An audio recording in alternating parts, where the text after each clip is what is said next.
Hello everybody, it's your boy Hawka, the Counter-Strike Scholar. I'm back to take a look at Ropz and his performance at IEM Katowice.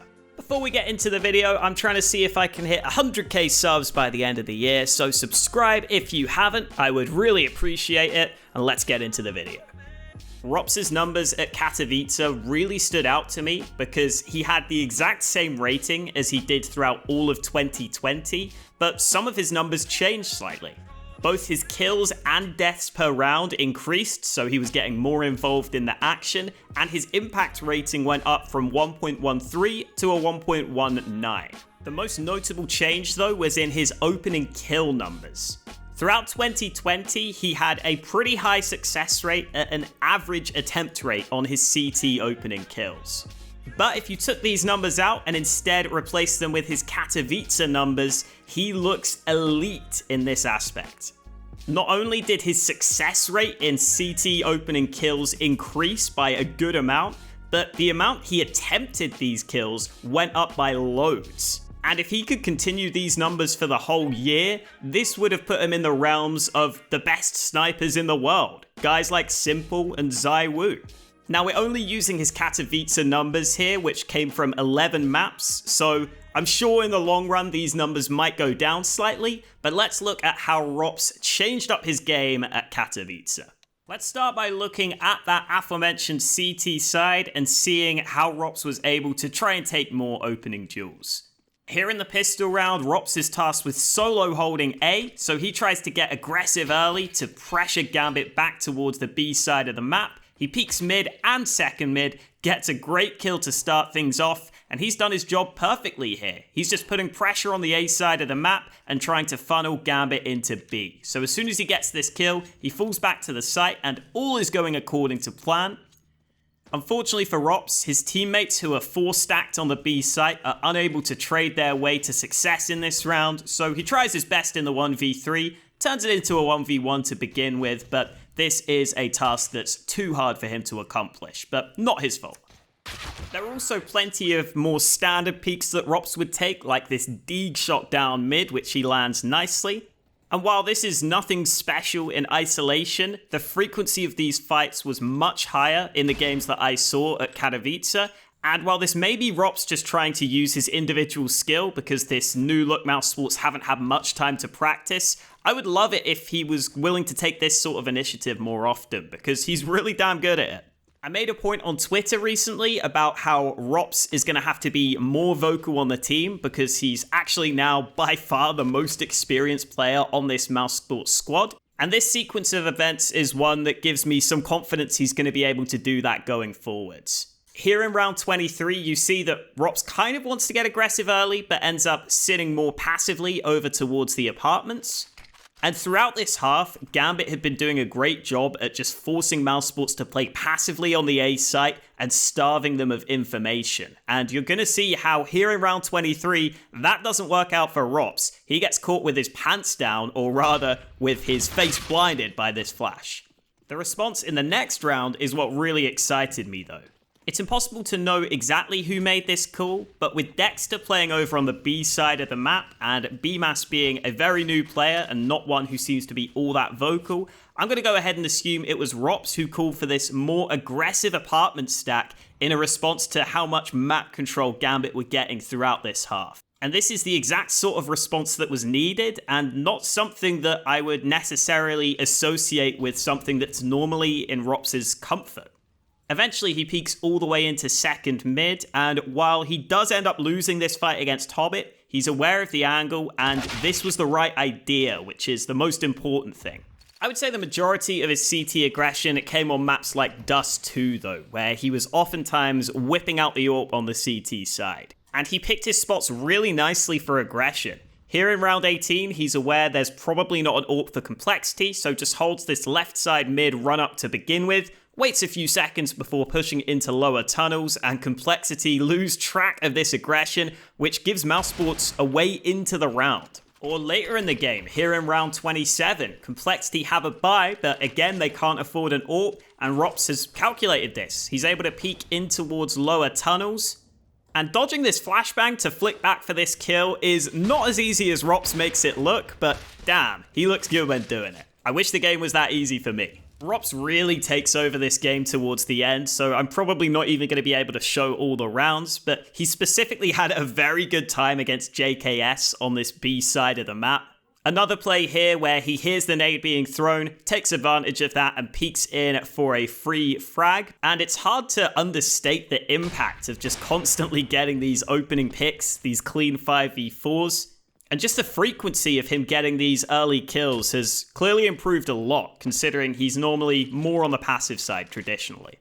Okay, final one I'm going to show, because there's honestly not much analysis I can do on these, but it's another lower tunnels push. I think you can make the argument that once he hears Poison take the shot with the AWP, he's much safer in pushing lower tunnels, because Poison's going to be scared that there could be an AWP now posted up on mid from the CT side. But it's still absurd impact to get away with pushing lower and getting 2 kills like this, completely clearing out this side of the map. This is not something I would suggest trying at home, guys, because you're probably not going to be able to do it as well as he does.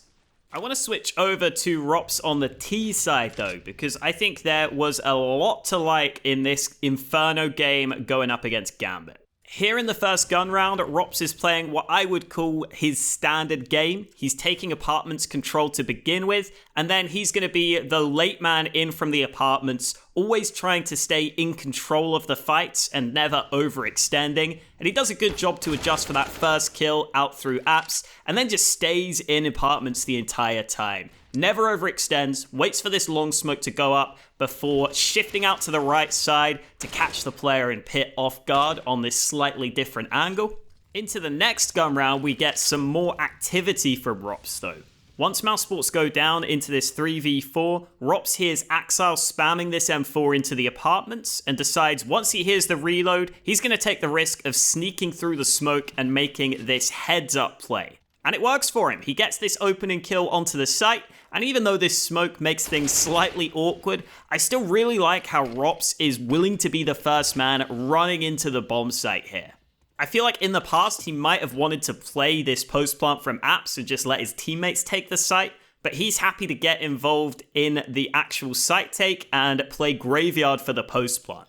And even though he's committed to the site in this position, he is still able to set himself up really nicely in this post plant, specifically with his crosshair placement and his timing on this peak. He just sets up 2 easy headshots, and this is really well played to lock in the round.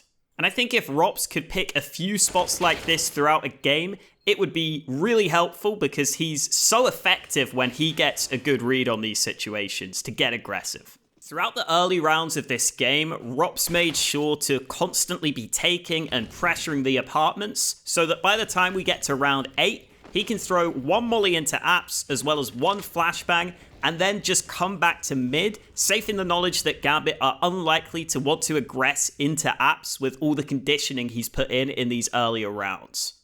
And that's actually how this round ends up playing out. Gambit don't get aggressive on A, but they still somehow find a read to 3-man stack this B site that Mousesports are going to run into.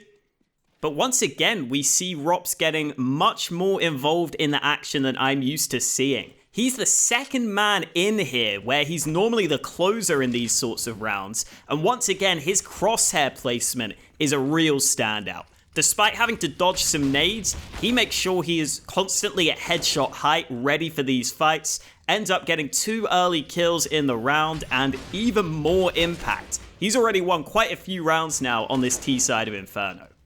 We get some more proof of Ropz being more willing to get down and dirty in round number 10 as they flash through this top mid smoke to begin with. And notice how the molly that Mousesports threw on short has a small gap on this right side to allow Ropz to sneak up. I think that's part of the reason why Nafany is fully focused on all the players pushing long, and he doesn't even seem to take into account the fact that Ropz could have snuck by this, and that allows an easy kill in the back.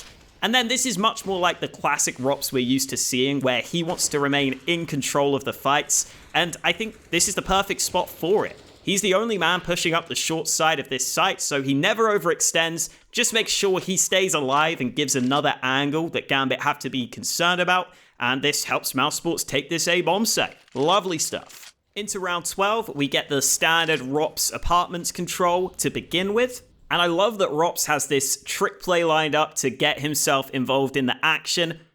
Again, he's alone pushing this apartments and short side of A, but he drops this lurk smoke out through the apps and starts to clear a couple of lines of sight and angles onto the bomb site and towards balcony.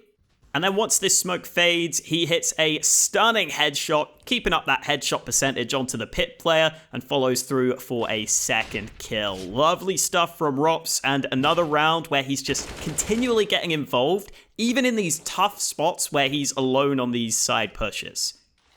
Oh, and also, here it is from the CT's POV. Yeah, that's not an angle you're used to seeing every day. Certainly not one you're going to pre-aim. Final round I'm going to show goes back to Ropz playing his more methodical game. As always, Ropz is making his home in the apartments. And why not make yourself at home in the apps when you are cooking up so many tasty kills? Mousesports use this flash over the top of the site to allow Ropz to clear this close balcony position to begin with, and that makes it much easier for Ropz to use this lurk smoke effectively out through apps. Once he uses this smoke, he doesn't have to be scared of that right side angle, which could be one that's hard to deal with, so instead he can wait for this molly to land in pit. Now he knows that position is clear, he's just slowly but surely going to clear out all these angles and eventually finds the man he was looking for in mini pit.